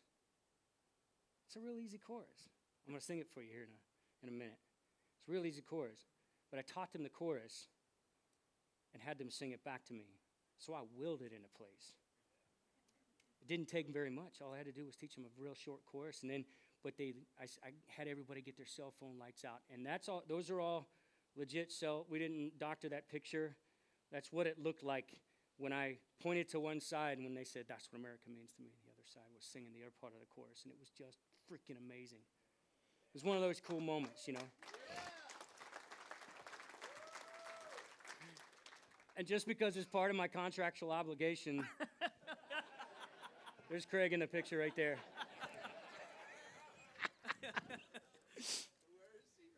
So there is my farmer. He's grown some hair. He's grown some hair. So if you watch the Burn music video, his beard is much more Santa Claus-like. It's very righteous now. It was very short, very much like I would have to grow mine because I can't grow a beard like that. So he got mad respect for him. This guy actually toured with Michael Jackson. He played guitar for me for a little bit. He was on tour with Michael Jackson before Michael Jackson replaced him with the girl, the Australian guitar player that ended up being torn out with him, but that's Dave Marshall. So then we started off the 2018 season, and that's Madison Square Garden. My first performance of the 2018 season with no song on the radio, no management, a quasi-record label. Essentially, it was a record deal, but not a record label. They did that. And then And I'm not talking about politics, but one of the coolest things that I got to do was I sang the national anthem that night with Rich that's Rich from the video, bringing the flag out. He marched the flag out in New York City. It was absolutely incredible. It was one of these moments. It was just like, I had tears running down my face just because Rich was out there. And he's like a brother to me. Just so you know, Rich never told anybody what you just saw in that video until we did this video. He never told that story. He got asked by Newsweek. He got asked by every major media outlet out there. And he did it because he was one of the folks that were standing next to me that helped me make this happen. And that's a moment in history, American history right there, that folks don't even know about. So it was pretty cool. But so he got to bring the flag out, got tears running down my face, got to sing the national anthem. And then the next day, they brought an opera singer in to sing the national anthem, and we did a sound check with him. And it was so bad. So bad. And I don't criticize other people singing, but the PBR, I was there, and the PBR turned around and looked at me and said, Ryan, you want to sing the national anthem again today? And then Trump Jr. came in to watch the show, so it was cool right after, the president just got elected. So his son came in there, and I'm not, talking politics, but to be able to sing the national anthem for the first family. How many people get to say they've gotten to do that with no song on the radio? Anyway, I'm going to stop saying that. So then another cool highlight, this was AT&T Stadium, y'all folks from Texas. 46,000 people. My butt is like 10 yards wide in that picture right there, just so you know. If anybody has ever seen that screen, it's 60 yards long. This thing is 60 yards long. It's massive. And like I said, my butt was like 10 yards wide in that thing. No, anyway, but it was cool because it was the biggest crowd in PBR history of 46,000 plus. And I actually had, what was the actor's name that opened up? I can't remember. Anyway. Dennis, oh yeah. So Dennis Quaid actually screamed for me, before me for 20 minutes in his show. It was great. Total rock show. If you've ever seen him, bring your earplugs, because the dude, it's a rock show. It's louder than mine. It's amazing. Anyway, so we got to do that, which was pretty incredible. And this was in Bridgestone Arena, the 5th time that we performed at Bridgestone Arena since that first picture. This was the 5th time, and we had Governor Huckabee on stage with us for that one, for a sold-out crowd in Bridgestone Arena. And just so you guys know, like, these things, that the reason I'm telling you my story is because I'm just a dude who gets to do what I love. I get to get up there, and I get to be me, and hopefully you've seen in the talking here, I don't have some scripted speech that I'm giving you. I'm just talking to you like you're my brothers and sisters in arms. And I got to do that all last year, from from Madison Square Garden to Golden One Center and every major arena across the nation. I was able to tour and sing my music and tell my brother's story. Why? Because it matters.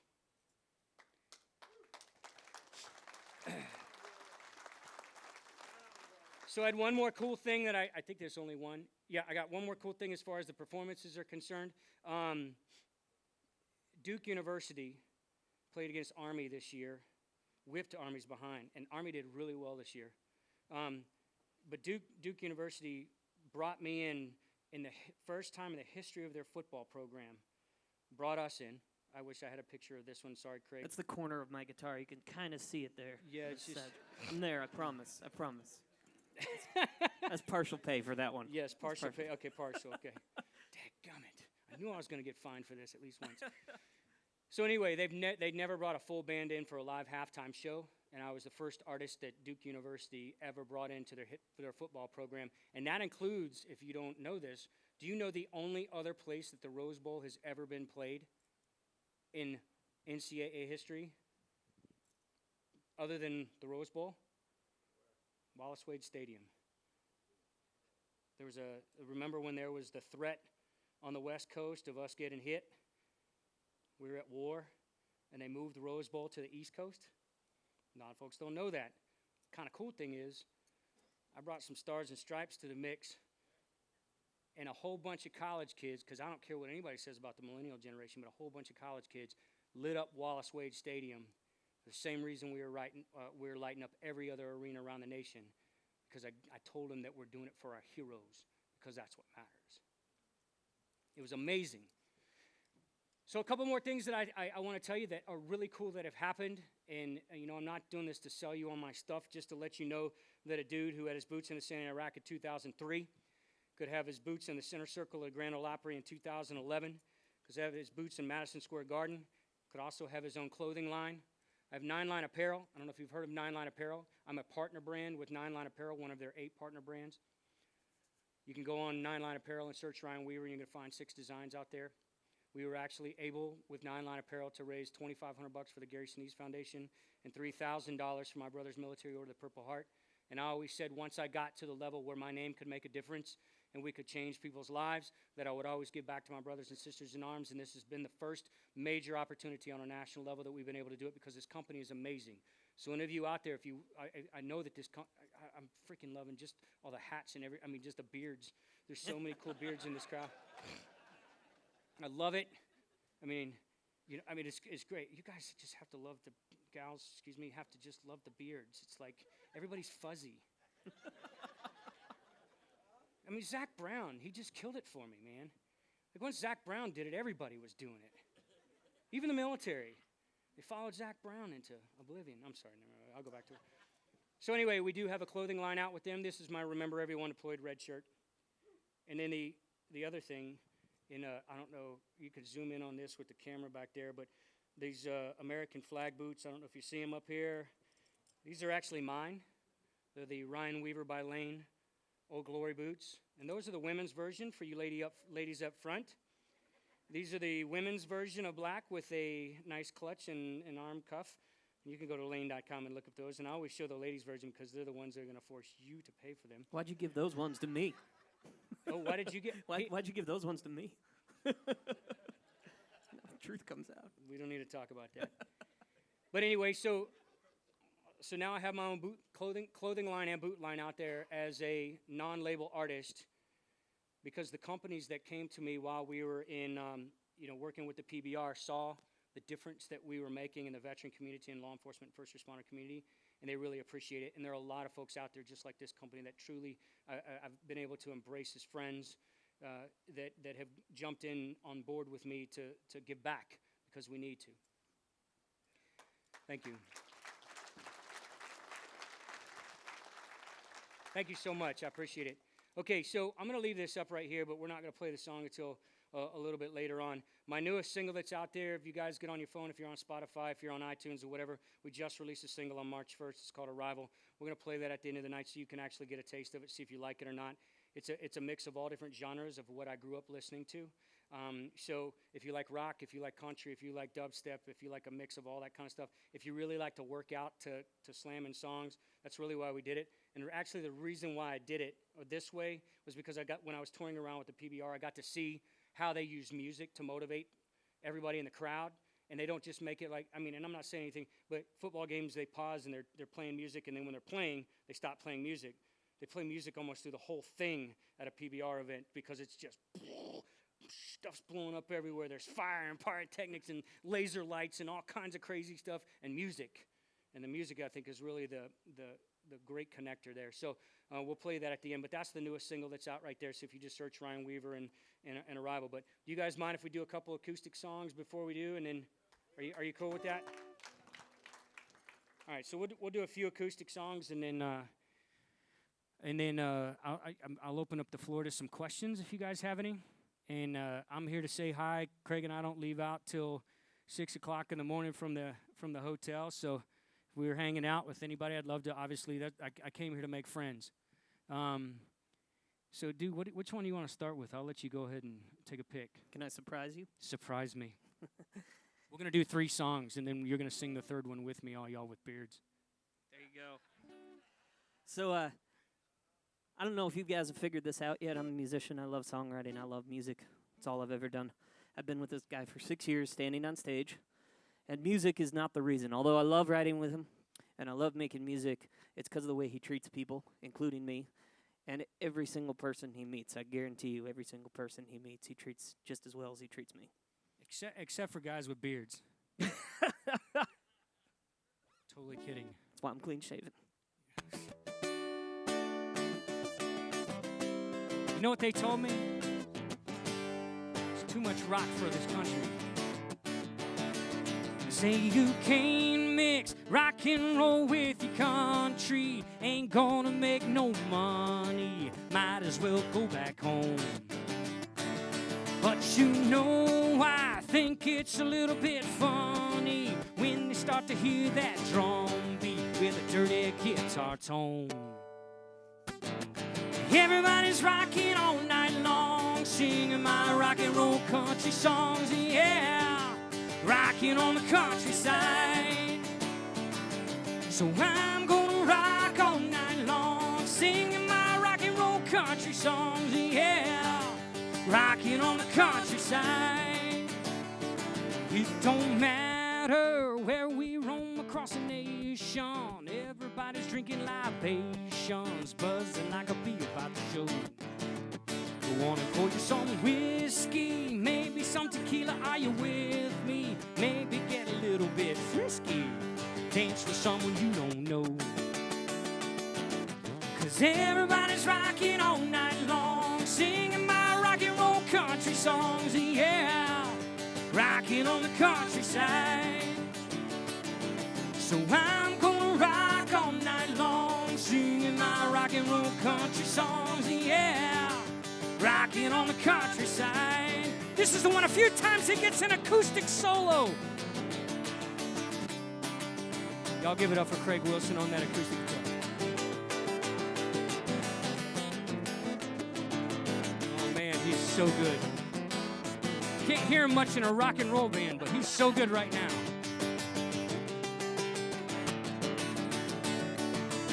I'm gonna rock all night long, singing my rock and roll country songs, yeah, rocking on the countryside. And everybody's rocking all night long, singing my rock and roll country songs, yeah, rocking on the countryside.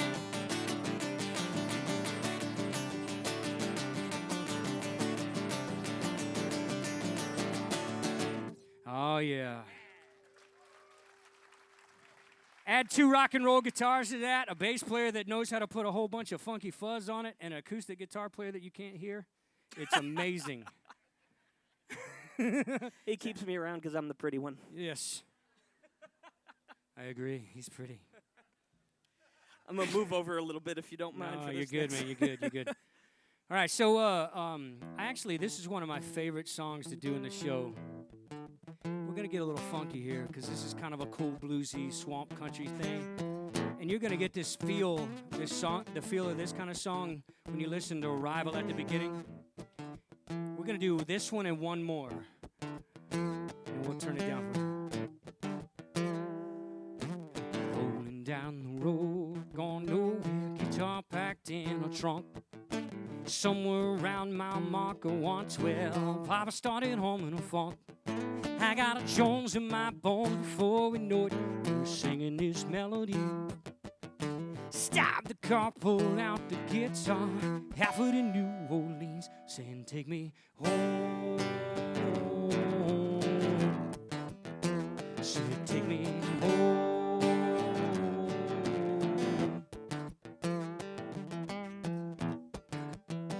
Could feel the sun about to rise, and I realized we had nothing to fear. Just me, my daddy, and a kid named Cole, making music that nobody would hear. Then the sun lit up and it split the night, split over our Jubilee. 10,000 cars by the side of the road, moving far as the eye can see, saying, take me home. Saying, take me home. Said, take me home. Said, take me home.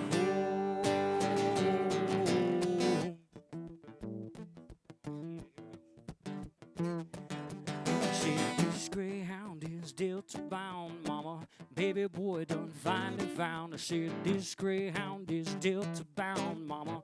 Baby boy done finally found his way home. Said, take me home.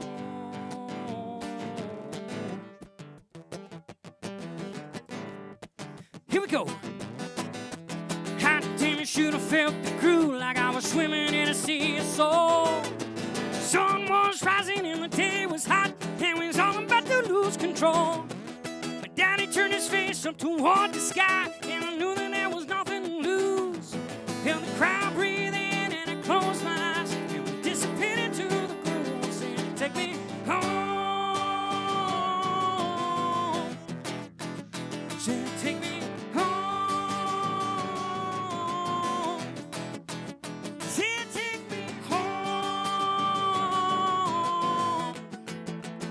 Saying, take me home.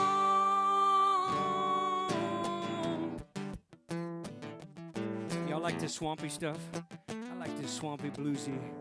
This is one of my favorite. We get jamming on this stuff, man, because everybody loves to throw down that nasty stuff. And then we get in here and we go like this. Stream from the water.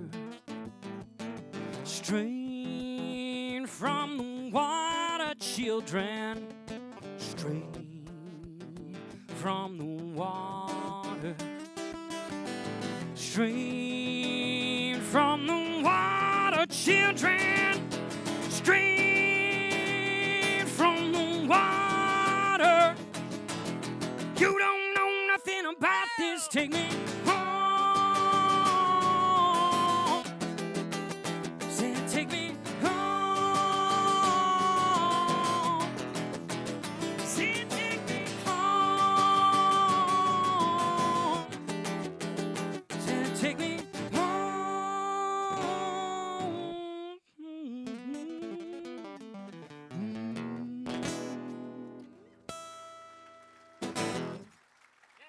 Thank you.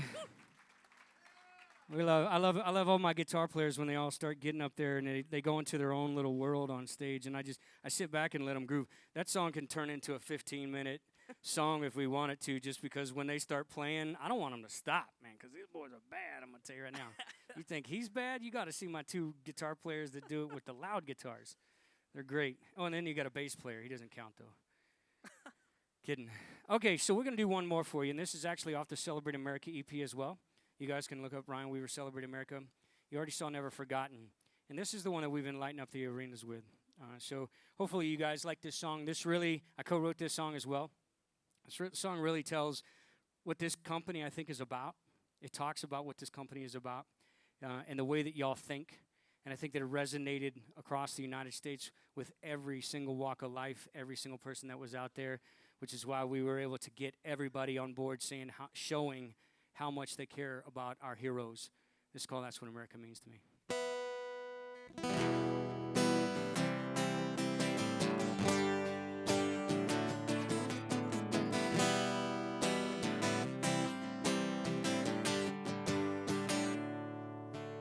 Freedom is a ribbon of untouched highway, an acre, 2 kids in a white picket dream. Loosen your tie at the end of a workday. That's what America means to me. It's a purple heart that my granddaddy gave me, an ice cream shop on the corner of Main Street, 2 names carved in a heart on an oak tree. That's what America means to me. Oh, oh, oh, that's what America means to me. Oh, oh, oh, because of the brave, it's the land of the free. Small town heroes, big city dreams. Oh, oh, oh, that's what America means to me.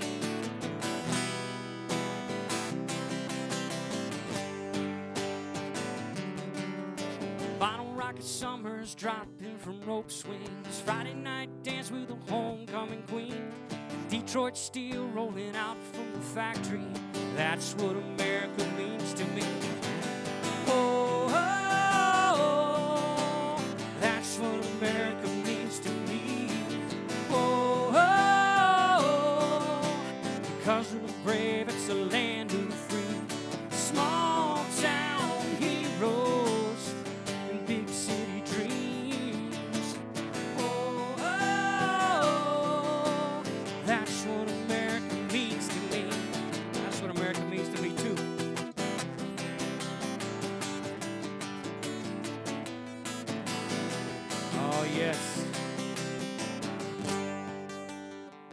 All right, so at the beginning of the night, we've already got some folks that have started this year. At the beginning of the night, I asked you a question, and I told you my goal. I asked you a question if you knew personally a law enforcement, first responder, or military person that's out there, you're good friends with them or they were family members. I hope that in the last hour plus that we've been talking and what I've been doing here, that you feel you know exactly who I am.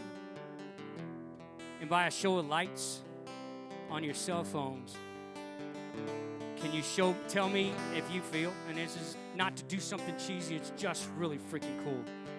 Do you feel that you know who I am now? And in hoping, in seeing these lights, I personally hope that every single one of you out there also know that you know who our heroes are because of my story up here, because we've all got stories like it. Oh, oh, oh, that's what America means to me. Oh, oh, oh, that's what America means to me. Oh, oh, oh, that's what America means to me. Oh, oh, oh, that's what America means to me. Make some noise! Oh, oh, oh, that's what America means to me. Oh, oh, oh, because of the brave, it's the land of the free. Small town heroes, big city dreams. Oh, oh, oh, that's what America means to me. That's what America means to me.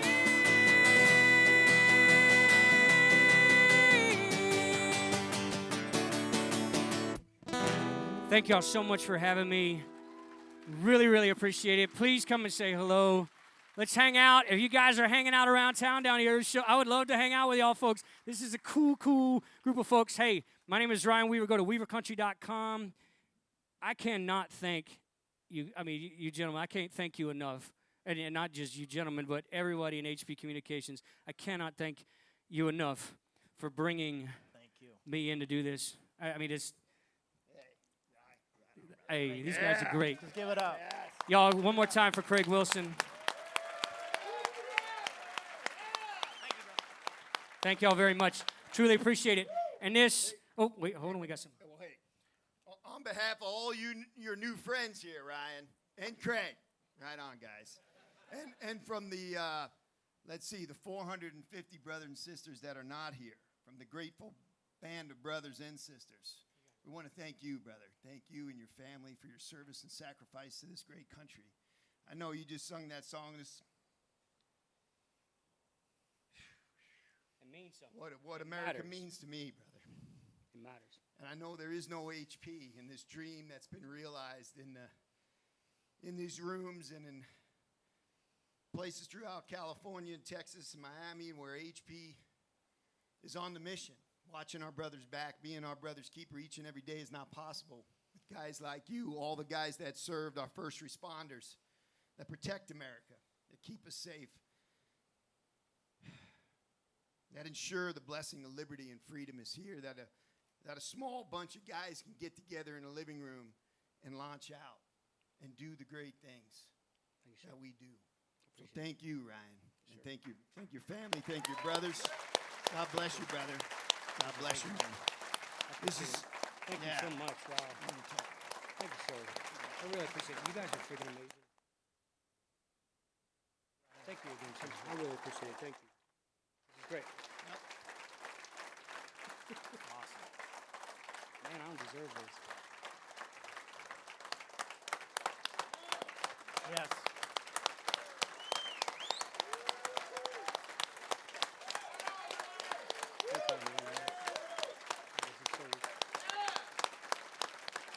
Oh, it makes it's so weird feeling. She's getting hammered by that white light. No, guys, I mentioned to Ryan and Craig a little before they came in to talk with us about the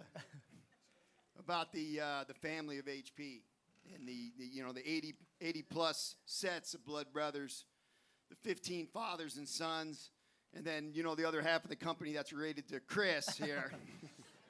And when I hear you speak about your family, You've been doing some good, huh? yeah. No, it just rings true, brother. Absolutely. So Yes, we sir. thank you. I know you said you're good with a couple questions? Yeah, Anyone if got any- anything? I got one. Did, You guys can sit down. yeah. Take a seat. You got into music in 2004 when you got into the Army? Or were you, I was know, in the musical Army, and I went younger? into the Army in 1991. I Yeah. had 21 years on active duty, almost 21 years on active duty. So I went straight out of high school into the Army. But I started music when Aaron was killed in action. Actually, to really, it's kind of a, I'll make it short, but I started doing singing and karaoke. I started doing singing and karaoke competitions in flight school because I was broke because I was getting divorced in the middle of flight school. Oh, hey, Craig's already. Oh, hey, Craig's gonna sit down. We won't make this too long. Hey, Craig, why don't you lead the way, man? That's what acoustic guitar players do. Anyway, no, here. Thank you all so much. But no, I started doing singing karaoke competitions. That song "Big Star" by Kenny Chesney is like my life. But I was broke, and it helped me pay my bills. So I was winning, and I came back after Aaron was killed in action, and a radio station had a singing competition, and I got runner-up. And the prize for being the runner-up was to open up for George Jones. So George Jones was actually the first national act I ever opened up for a singing competition down in Babalama. Anybody from Alabama, upper corner of lower Alabama? I don't know if you guys are. They call it UCLA, but Dothan, Alabama, Dothan Civic Center. Alabama. But anyway, so that's how things really got started. I mean, and then straight after it. Well, you're rocking, Thanks, brother. Ryan. I You're appreciate rocking. it. Anybody, you guys got any questions you want to ask Ryan? Tim? Just gonna throw Tim's that got mic. a question. I do. What's up, Tim? Hey, Ryan, come here, brother. You're brother at arms right here. Yes, sir. Thank I'm you, a sir. brother too. Appreciate I'm it. Army. Well, give me a hug. I know you're special ops That's guys our don't Green like doing Beret that. there. Yeah, we don't, but Ryan, that's it's okay. all I'm a good. hugger. Hey, You and Charlie Daniels, Tim. Yes. hey, bro. I'm Kind of starting to look like him with that beard. You like beards, huh? It's my first one I ever grown. Oh yeah. Anyway, see, notice I said growed. Growed, yes. That's Anyways, country. brother, That's country. I want to tell you something, man. From all the people that have been in the service in this room, bro, we really thank you for representing. We really do. Thank you. It means a lot because a lot of us, what we're doing right now in our lives in this company right now is we're doing the same thing. We're representing. We're building good integrity and sound morals in all the people we know. It's an awesome thing for working for HP Communications. Well, I also think that one of the important things that I've been fortunate to be able to do, being on the civilian side of things, just so you know, if you come and watch my show, it's not a Lee Greenwood show. It's not about a song or a patriotic song that it's a rock show, but being a conduit and being a voice to talk to folks that don't know anything about it. But that's been one of the best things about it. But I'll also say this, that if there is one thing above everything that I've gotten to see going around the country doing this, is how many people are not like what you're seeing on television in the news. How many people legitimately have passion and care for our law enforcement, first responders, and military. Genuinely have, and it's so deep-rooted and so strong, and it's been a gift to be able to see that around the nation. Folks that don't know military but love the military, love our first responders and law enforcement. It's been a great opportunity to get to do that. And I think that's one of the coolest things when I heard about coming to speak for you guys, and I was trying to get a theme.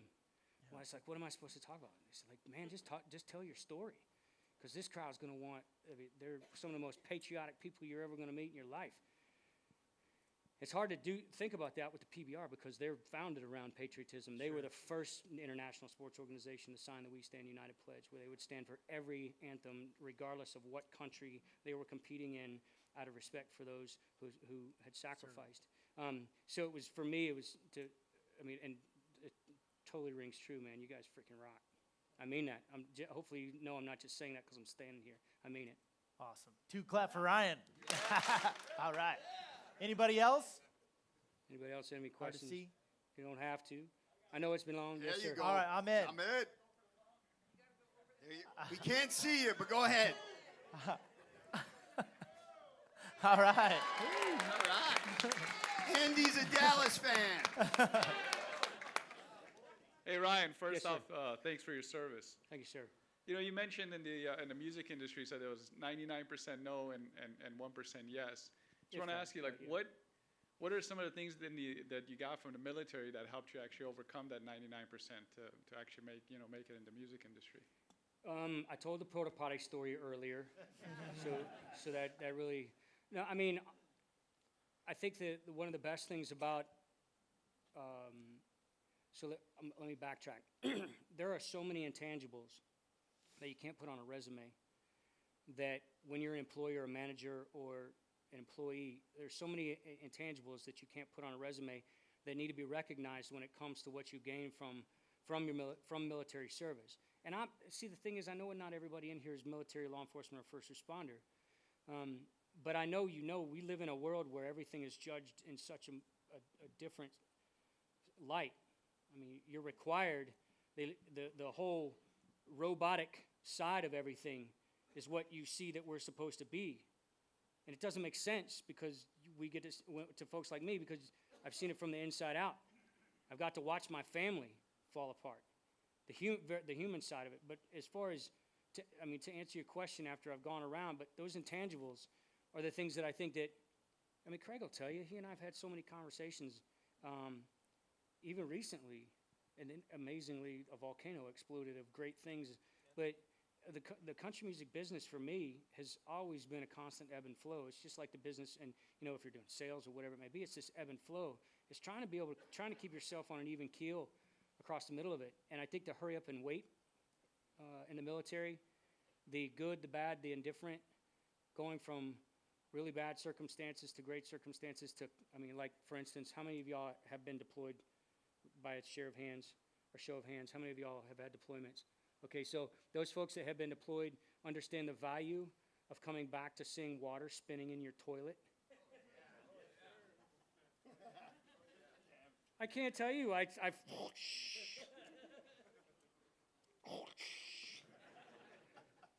but those simple things that I think that I ended up, or that you end up living without, and realizing that you have these great opportunities to keep you at that even keel. So when things aren't happening, I think that's probably the thing that's kept me the most consistent. Because Craig will tell you, I wake up in the morning, and the only reason I keep saying Craig because he probably knows me better than anybody else in my band. But I wake up in the morning, and I think about what I could have done, or what I have to do that day, and I try to go to sleep at night, staring at the ceiling, thinking about what I could have done for the next, to move it on to the next day. And it's a constant I don't ever slow. I'm a 7-day-a-weeker. I work 7 days a week in my job. And that motivation and discipline, but being able to stay in an even keel, I think, is probably the strongest thing that I got from the military service. Oh, right on. Thanks, Ryan. All right, I'm just going to ask all our service vets and first responders to stand up. Law enforcement, first responders, military, please stand up. They hate doing this. I know y'all hate doing this. I know you hate it. But we love it. We love it. I know I love it. Hey, how about this one? All of y'all that love them, please stand up. Yes. That's what I'm talking about. Took it to church. That's what I'm talking about.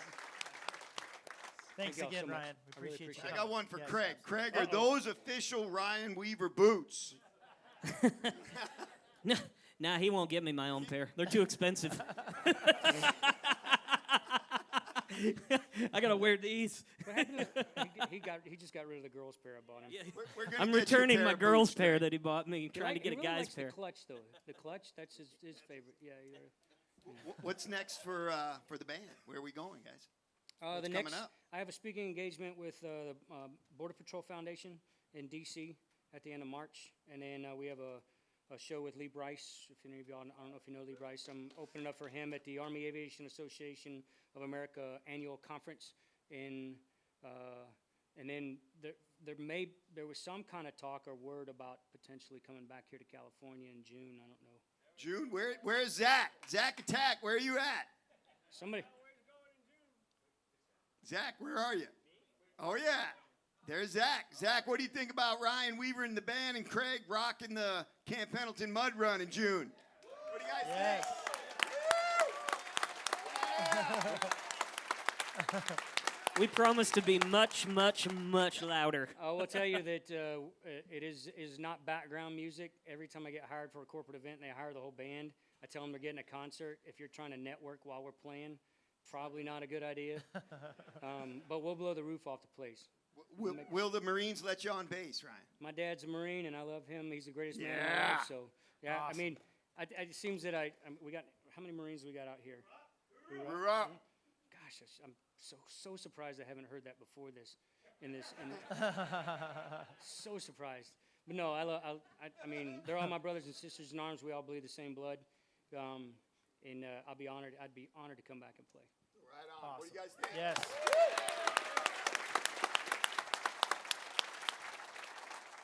Any more questions, guys? And I know Ryan and Craig said they'd be here, hanging out after if you just want to come up and talk and say hi. And got a new friend right here, Ryan Weaver. I hope Guys, so. let's give it up one more time. Thank you. Thanks, sir. Appreciate it. Thank you, Ryan.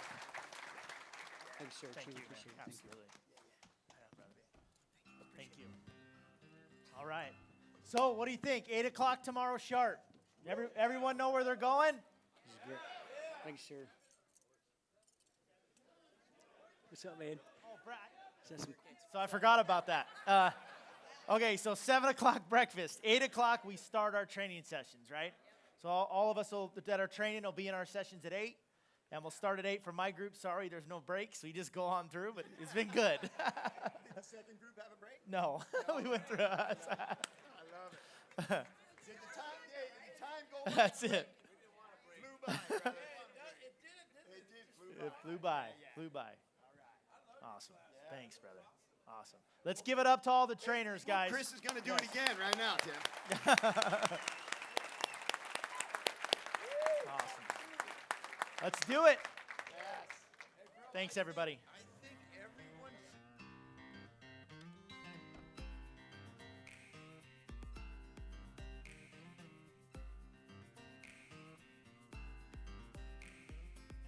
I'm breaking through the horizon, a lightning flash in the sky. You can feel the heat coming off of me, baptized by fire. This is my arrival, fighting for survival. I made it to the top, I'm taking my shot. This is my arrival. This is my arrival.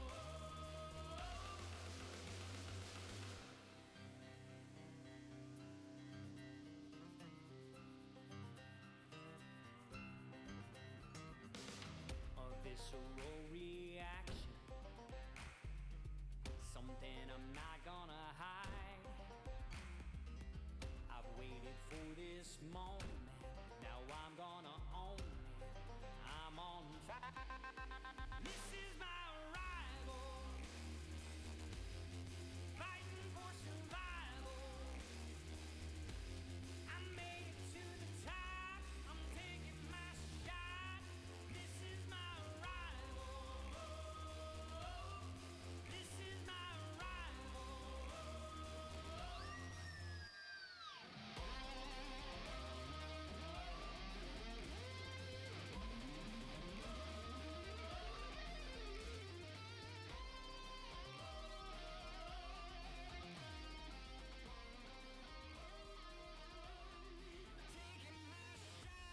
I made it to the top, singing to the crowd. Are you with me now? This is my arrival, fighting for survival.